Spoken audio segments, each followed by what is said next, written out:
मुल्क भर में डॉलर की कदर में इजाफे के बाद जहां दीगर चीज़ें महंगी हो रही हैं, वहीं मार्केट में लोहा भी महंगा हो गया। सदर ऑल सिटी ताजिर इत्तेहाद हम्माद पूनावाला का कहना है कि डॉलर की कीमतों ने चंद दिनों की कमी के बाद दोबारा उड़ान भरना शुरू कर दी, जिसके बाद मार्केट में लोहा महंगा हो गया है। हम्माद पूनावाला ने अपने बयान में कहा कि आलमी मार्केट में लोहे की कीमतों में भी $50 फी टन इजाफा हो गया है।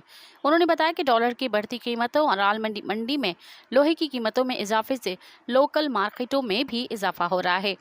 सदर ऑल सिटी ताजिर इत्तेहाद ने यह भी बताया कि लोकल मार्केटों में लोहे की कीमत में एक हफ्ते में तकरीबन 30,000 रुपए फी टन का इजाफा हो चुका है। मज़ीद ख़बरन ऐं तफ़सीलात लाइ विज़िट कयो असांजी वेबसाइट www.awamiNewsHD.com ऐं ॾिसंदा रहो अवामी न्यूज़ HD।